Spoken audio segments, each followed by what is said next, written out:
At Arizona State University, we've made online education better, smarter, and more personalized so you can go further in your aspiring field. I decided to pursue medicine once I realized that ASU did have the online program for biological sciences. You're still required to learn the same curriculum. You're still being tested on the same content that anyone would be tested on in person. The comprehensiveness of the program prepared me so well for medical school. Explore over 300 programs at asuonline.asu.edu. Transformation. Here, we amplify voices that have faced trials, trauma, and adversity. Stories that inspire hope, healing, and empowerment. Every episode brings raw, unfiltered conversations with individuals who have risen from hardship, embracing faith, strength, and purpose. Join us as we break the silence, uplift one another, and emerge stronger together. New episodes air Wednesdays at 6 p.m.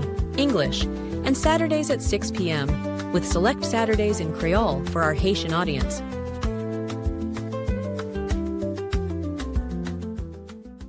Welcome to Emerge and Empower Podcast TV, a platform where resilience meets transformation. Here, we amplify voices that have faced trials, trauma, and adversity, stories that inspire hope, healing, and empowerment. Every episode brings raw, unfiltered conversations with individuals who have risen from hardship, embracing faith, strength, and purpose. Join us as we break the silence, uplift one another, and emerge stronger together. New episodes air Wednesdays at 6 p.m. English and Saturdays at 6 p.m. with select Saturdays in Creole for our Haitian audience.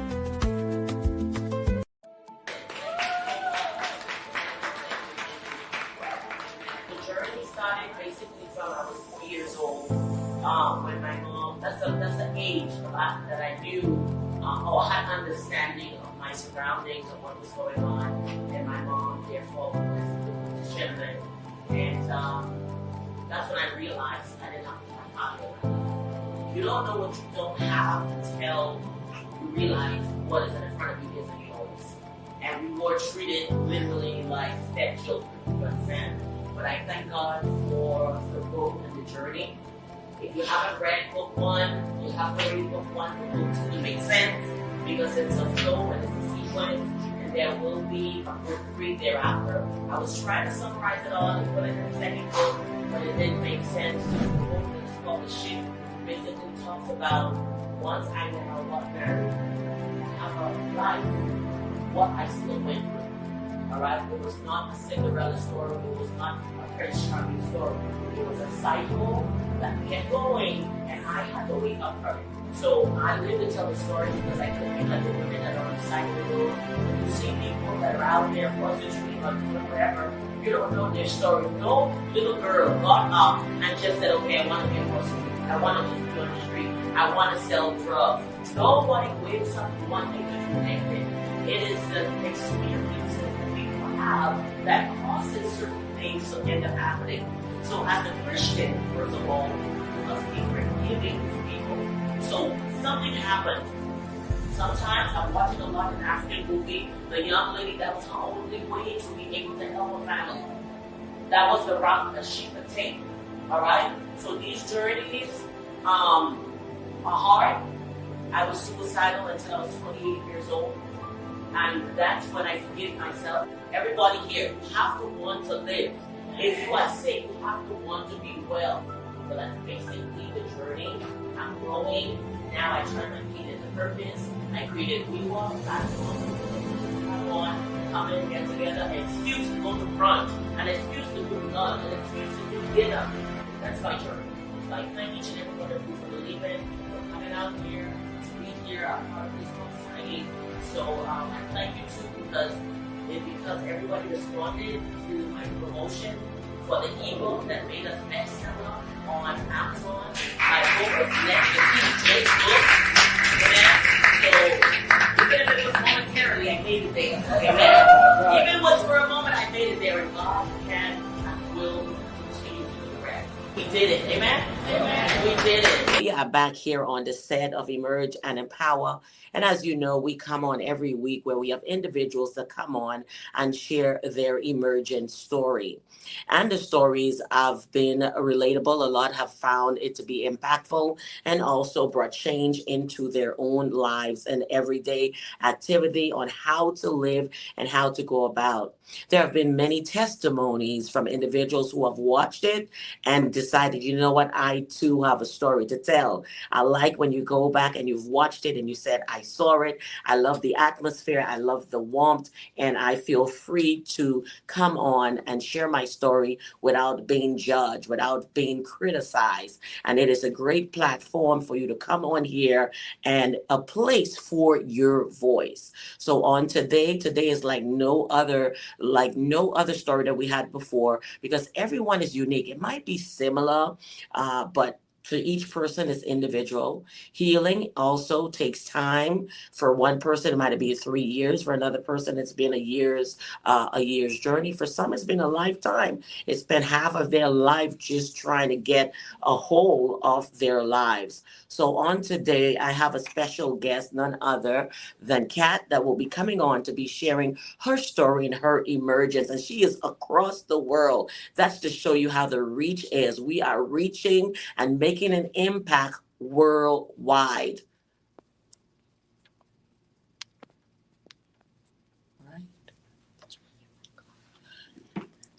Today we have Kath Essing.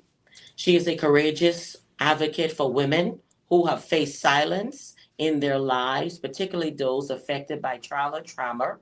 Her journey, marked by resilience and transformative power of sharing one's truth, is a testament to her credibility and connection with the audience. Kate reveals that true strength lies in embracing one's authentic self. After decades of grappling with the hidden scars of child abuse, she confronted with her greatest fear was sharing her story. Her memoir, The Courage to Speak Your Truth, invite readers into her intimate world, unveiling the complexities of her experiences, the emotional toll of survival, an empowering journey of recovery. While Kate recognizes that seeking justice isn't always straightforward, her journey extends beyond that pursuit. It's about breaking the silence that has long suffocated her and countless other women. Through her writing, Kate seeks to uplift women and spark conversations that reshape narratives around trauma. She believes that one can foster healing and connection by courageously dismantling the cycles of silence and pain. Silence and pain. So, everyone, let us welcome Kate to the set. Kate, welcome to Hi, Courage and Empower on today. How are you doing? I'm great, thank you. How are you? I am well, and I want people to be aware the time zone difference is a real it's real. So she's across the world halfway. We're in the evening, and she is pretty much in the mid-morning part of her day. And we truly thank you for coming here and gracing this platform with your story on today, which shows you are indeed a woman of resilience.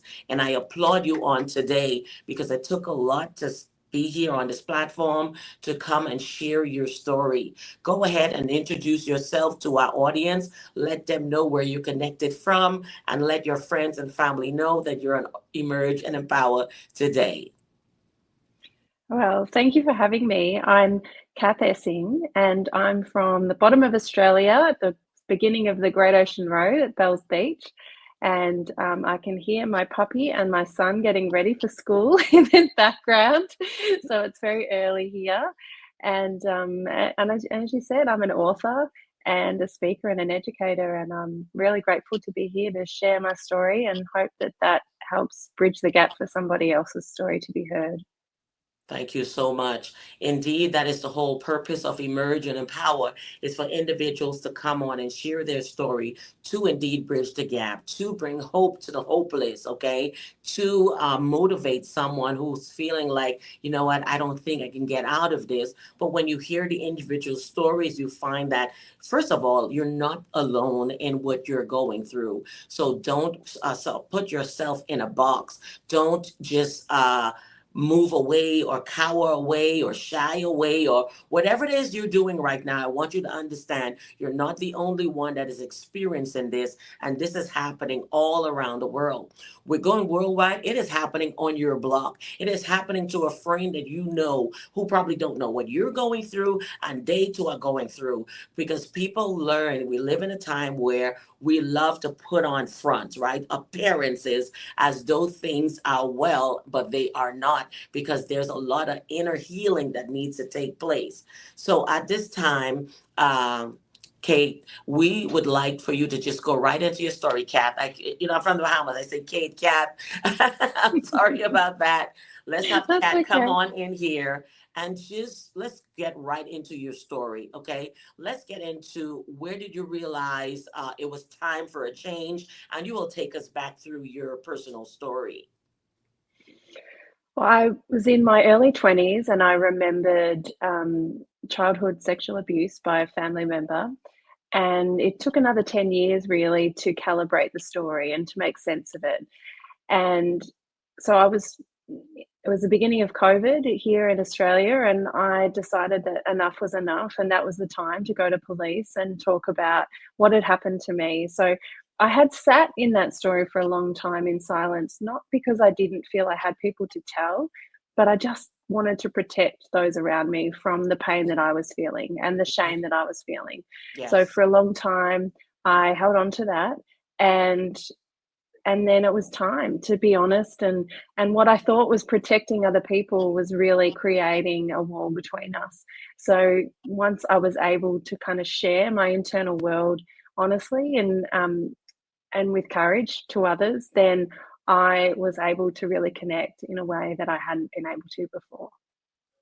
Wow, wow, that's tremendous. So take us to your journey. So I was 5 years old and was abused for the first time. It was my birthday party, and I blocked that memory out instantly. Um, and two other incidents happened, one when I was 8 and one when I was 11. And it wasn't until I was in my early 20s that depression set in. And I was a happy kid, I was an athlete, I had a lot of friends. There Mhm. weren't any signs that anything untoward had occurred. And when I was in my 20s, I couldn't make sense of the feeling that I had in my body. So it was my body kind of knocking. My mind had blocked it out entirely. Mhm. And once the feeling started to get too much, then I sought help. And once I remembered, I then had to make sense of what that meant for this happy identity that I'd created and Right. this happy go lucky person. It wasn't until I started then exploring my own healing that I understood how prevalent it was. And I Mm. think that that's the shame of it, is that 1 in 3 girls and 1 in 5 boys worldwide will be impacted by this issue before the age of 18. And Wow. we're not talking about it. And we're not talking about the fact that 90% of us know our perpetrator Yeah. and 50% of us are related to our perpetrator. Yes. Yes. Wow. 5 years old. Your Hmm. birthday, which is supposed to be a special day. Of course, we don't forget special birthdays, whether we had a celebration or not.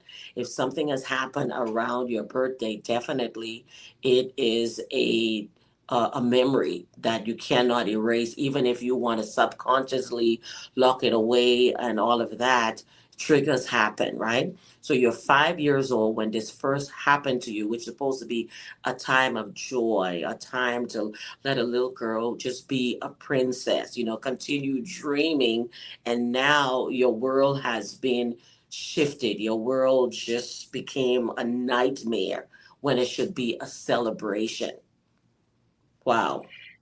Yeah, and I didn't. I had blocked it entirely. So there were feelings that came up every year around my birthday that I couldn't make sense of.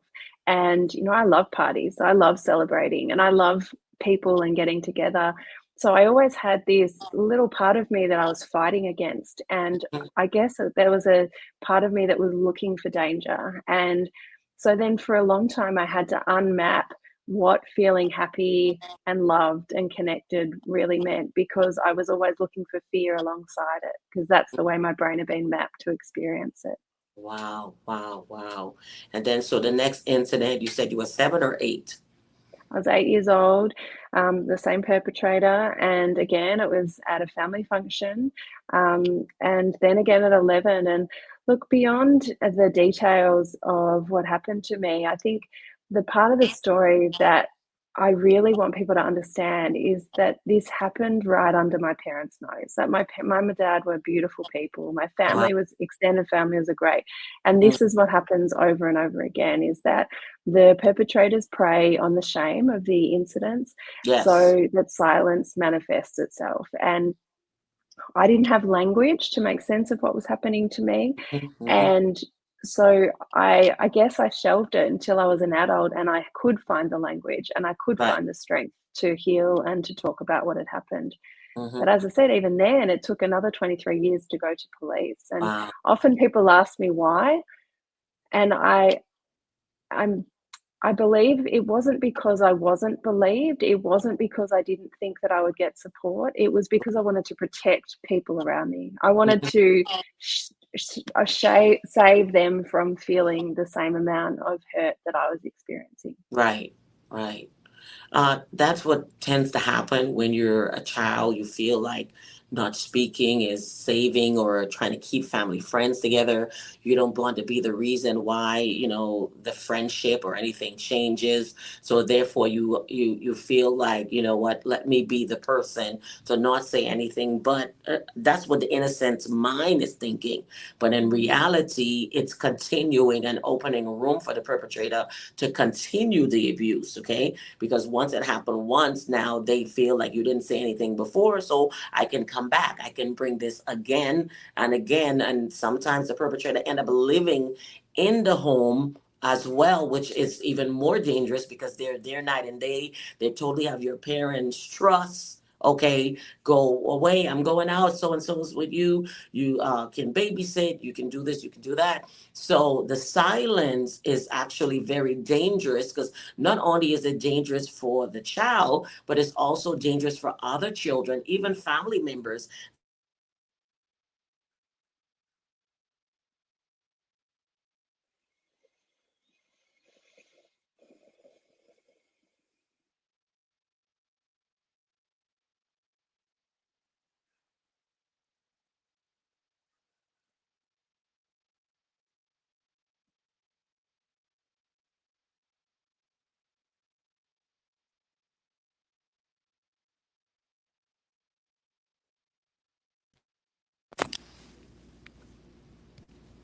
You dropped off.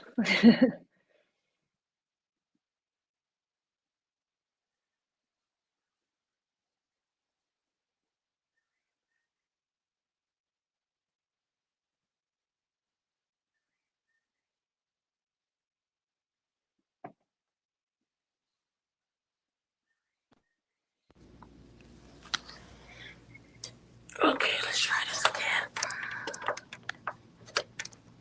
Ty called me, girls, and interrupted my recording. Oh. Oh my goodness. All right, let's see if I can come back in. Oh my God, I don't even remember what I said. I usually say, family, don't call, I'm recording, but today I totally forgot.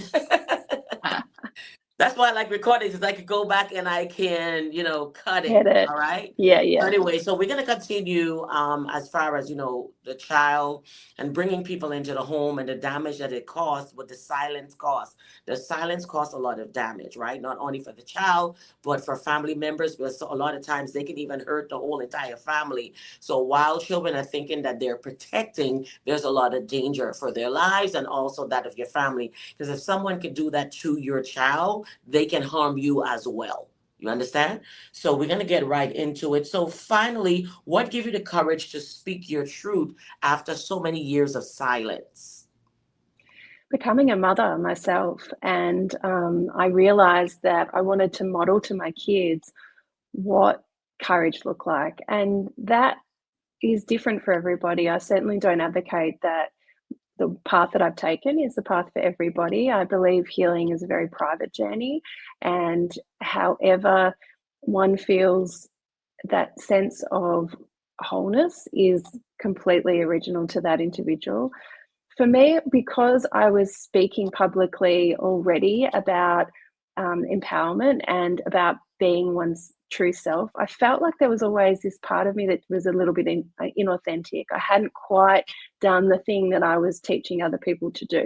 Mm-hmm. So once I looked at my children and thought, I need to show them how they can too be in control of their own narrative.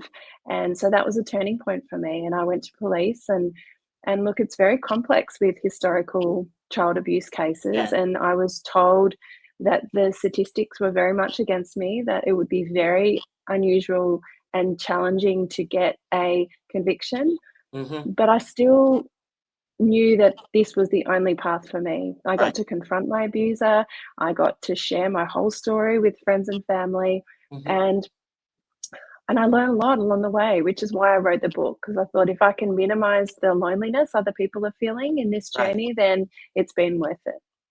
Wow, wow, wow. So in writing The Courage to Speak Your Truth, what did you discover about yourself?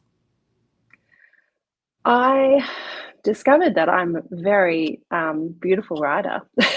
It was like the words, you're a spiritual woman. It was like I channeled the words straight from God. It was like just they came through me in a way that I didn't know I could articulate. So I feel very grateful for the fact that it's come here through a higher power, I believe, and it's come for the audience, not for me. So I've been asked if this was a healing process, and absolutely it was.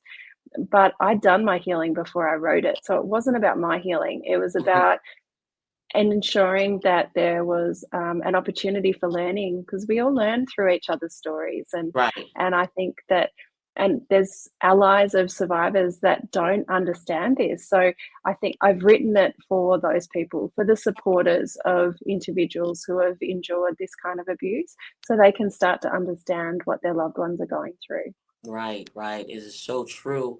And I'm glad you said that, because in order to write your story, you definitely have to be healed to want to sit there and write it. It takes time. For me, my abuse, I was 6 years old, right? By 9, I knew I wanted to write my story, but it was meant to be a memoir to my children after I'm gone. I felt so ashamed as a kid growing up, even as a teenager. I said I would tell my truth, even though parents knew about it, but the first incident, but didn't do anything about it. So I decided to be a memoir to my children. I was still ashamed. I was still doing all of that, but I knew I wanted to write. I wanted to leave it as a legacy, but I didn't write it until pretty much 35 years later, you know. But in order to do that, you have to confront your truth. You have to confront your past. So as you were journeying through this, as you went to tell your truth, a lot of this reality came in. You went through, I'm sure, all of these emotions in order to express your truth in this story. What was that like for you as you journeyed through? Liberating and terrifying. And so I think, a Yes. combination of everything. Like some days I felt strong, some days I felt completely inadequate. And it was a bit like healing through an injury. And, it's one step forward, three steps back. And I felt like there were times, when you clean out your wardrobe and all your clothes are on the bed and they're a Right. mess and you're putting them back one by one. And you Hmm. think, why did I start this process? Like, this room's a mess. Why didn't I just leave it all in the cupboard, all shoved in like it was working for me? And so Yes. that's how I felt at times. I wondered why I'd started it. And now I'm very grateful that my children know my story, and they know that they can talk to me about anything that they feel, and that sometimes there's people in their lives that'll make them uncomfortable, and they have to trust that instinct. So as you can see, it's called When Silence Breaks and Healing Begin, right? So for Kate and anyone that is watching, we need to come from hiding, those lies and all of that, and really face the truth, the good old ugly truth, right? But the Bible tells us, that the truth will set you free. It might be liberating for you, but someone else has got to deal with that, deal with what it was that they did. They have to pay for their sins, because the Bible tells us the wages of sin is death. So you kill by the sword, you die by the sword, because that's, we understand that as karma. We understand that as in Ecclesiastes that says what goes around comes around. So that life will bring that full circle back. And if it's not happening to that person, then unfortunately their children, someone in their bloodline, will deal with this, right? So that's why it's important for us to talk about it. I'm glad that you said that your children are aware of it and they know, because this is key for them in their future, to be aware. Of course, why is mom even being cautious? Why does mom react the way that she reacts? Because they understand that you had a past history and you're doing it from a place of love and also protection. You understand? So I'm glad that you mentioned the fact that your children are aware. And how old were your children when you brought this? Did you brought it about before you wrote the book, or once you wrote the book? With both my children when they were 8, I don't know why I felt like that was the age that was appropriate to talk to. I spoke to both of them before that time about what had happened to me, Mm-hmm. and they both understood that throughout the investigation what was happening. They knew the day that I was confronting my abuser. So I was very open because I didn't want them to construct a narrative about any of my experiences being their fault Right. or any of my moods impacting them. So I was also Mm-hmm. always very honest about, today's a hard day for me because, and because I think once kids are given the information, it's often the stories they construct that are more damaging than the truth. So Yeah. they and I wanted to model that hard things can happen, but we can still come out with strength and grace. And as long as we confront things and we're honest and we lean in to get support, as opposed to lean out. And I think most of the issues happen with mental health when individuals isolate themselves. And I want to do everything I can to teach my children that leaning in is where the power is. Right, leaning in, power. So we're gonna come right back, and let's go back to a commercial break at this time. We'll be right back. Remember when coffee was just coffee? A routine sip, part of the 2 billion cups consumed daily, enough to fill an Olympic swimming pool every 3 minutes. Same old flavor, same old routine. For centuries, 75% of coffee drinkers have settled for mediocrity, masking the taste with sugar, syrups, and overpriced add-ons. But what if coffee didn't just promise to be amazing? What if it actually was? Introducing Alive Coffee, the first coffee that tastes as good as it makes you feel. Meet the coffee that thinks beyond the cup. Bold, smooth, alive. Made from expertly roasted top-quality beans, Alive Coffee is smooth, rich, and shockingly delicious. Stop drinking May, start drinking Alive. The coffee that delivers just like the 90% who won't start their day without it. Alive Coffee. Wake up, take over. Feel alive. So, Kath, we're gonna go back here to how did you handle the emotional weight of telling your story and the justice that you probably didn't think you will get? What was that like for you? Well, I guess I had to be very clear on my own objectives because I knew that gaining justice was going to be very slim. So I I focused on what made me happy, and that was my relationships with my family and friends. That there's a saying, the Buddha says that anger is like drinking poison and expecting the other person to die. And Mm, I think for me, it was very much about, I need to ensure that I'm not drinking any more poison, that my loved ones who are supporting me aren't punished by this yeah. and impacted by this any more than they need to be. And so that's what the investigation did. It placed the blame where it was deserved to be placed. And I was able to let it go so that there was freedom in my day and in my heart and in my mind. Now, did you in the end get the justice that you felt you needed? Was it fair? How did that outcome? No, there wasn't enough to proceed to trial. And, only 10, I think the detective at the beginning said to me that only 23% of sexual assault survivors come forward. And of those 23%, only 10% will proceed to a trial. And because it had been, 40 odd years since my incident had occurred, there just wasn't any physical evidence. And there was a witness that wasn't willing to make a statement. And I think that's, a common story. And so that's why I want to talk about it, because if I had have listened to that detective initially, I wouldn't have gone through with it. Then I'd probably still be trapped with my own story. Right. And it gave me an opportunity to really share it in a way that I'd never done so before. And that was the healing element.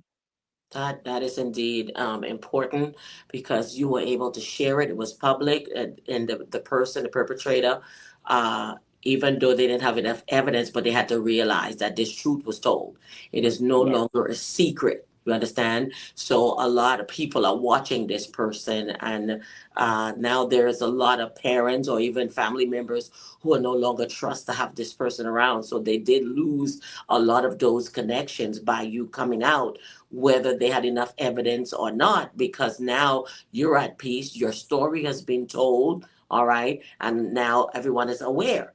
You understand? It's aware, and everyone has full knowledge and understanding of what transpired. And that, for some might not think that was a victory, but that's a victory in itself, because you were able to tell your truth. You presented it. You made your case. All right. There wasn't enough evidence because of the time that elapsed.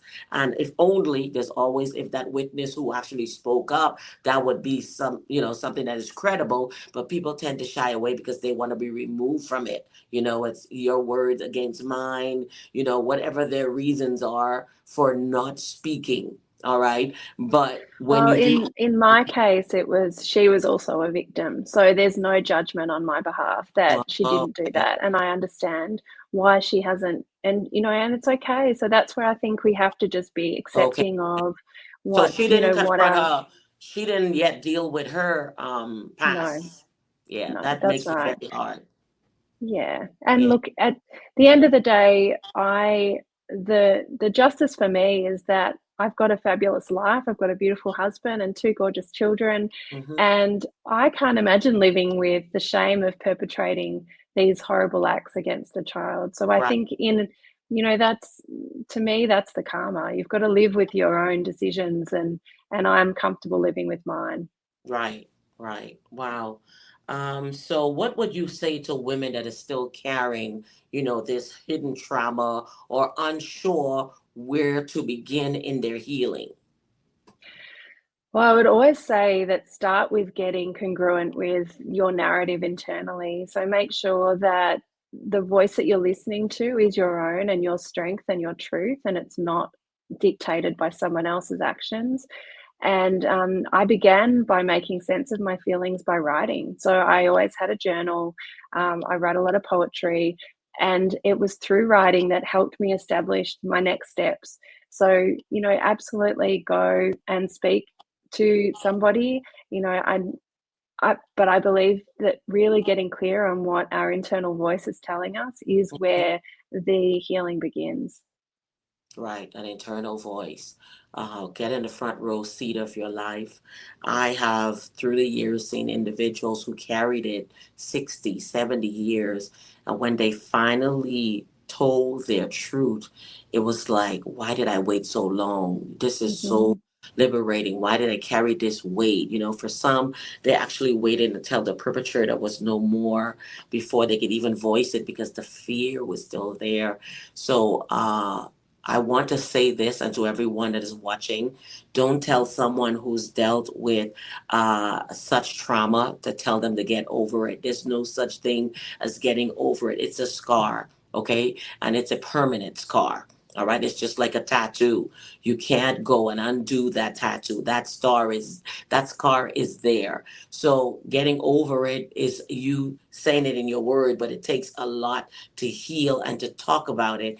And sometimes some of the people who saying get over it are actually people who themselves have been victimized, but that's their rebuttal, I guess. They don't want to talk about it, leave it alone. I don't want to bring up, old things, but yet they're hurting, right? You're hurting and you're bleeding. And believe it or not, your reactions to everything that you're doing in life are stemming from, okay, that place of hurt, whether you want to receive that truth or not. Okay, it is the way you react with people, the walls that you put up, everything that you do, whatever you call your defense mechanism is actually doing more damage than good.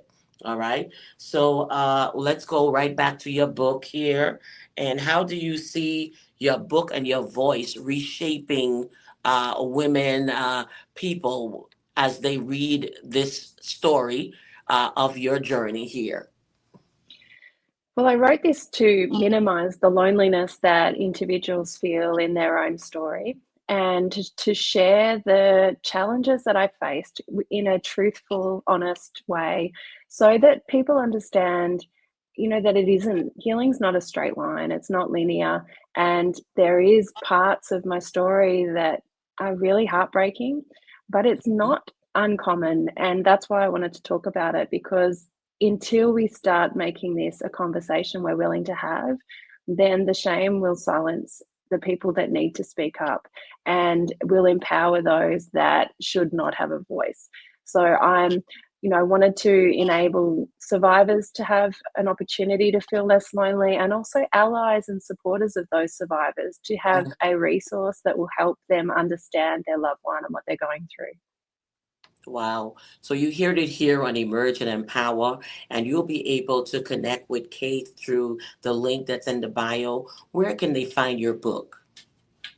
It's on Amazon in America, so they can find it there, or Apple Books or Spotify if they want to go and hear the Audible version. It's also on Kindle, so enjoy and reach out to me on social media. I'm on Instagram and Facebook, and my website is www.bespeak.au, and so we can connect there. And for those who are there in Australia, she's local. So if you're looking for someone for a speaking platform and you need someone to come in, or maybe just get the book and get a reading circle of women and just invite Kat over so that, she can continue with that journey, whether it's in your church groups, wherever you are. That's what I love about social media. You can reach people everywhere across the world, whether they're living with family members, those who are even homeless because of such situations. Believe it or not, there are people who are homeless because they had to leave the home because the perpetrator is in the home. So a lot of homeless people are not homeless because they don't have a job, they don't have a place, but they're with family, and that pain is at home. So they had to leave home as a safe haven, trying to get away from the perpetrator to stop a lot of this damage and pain that is happening into their lives. So I want to thank you so much, Kat, for coming here on Emerge and Empower today. She will not be a stranger. She will be a part of our next expose that will be coming out for She Emergence Experience. If you find Kat relatable, please reach out, inbox her here, reach out to those links that are in the bio, and let's continue the healing journey. Let us indeed heal for real. The time for healing is now, everyone, okay? The time is now. Stop putting it aside. Stop silencing it. That noise, even if you're quiet, it is louder than what you share. So allow yourself to heal, okay? Allow yourself to come about for these said changes on today. So, Kath, thank you so much for coming on Emerge and Empower today. And don't be a stranger. We'll stay and connect, everyone. And thank you for joining us today. And until next time, Kath. Thank you so much. Lovely to see you. You too. Thank you so much. And bye-bye.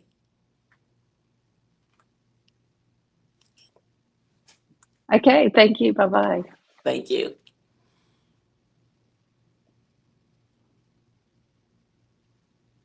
All right, you can end. I will continue.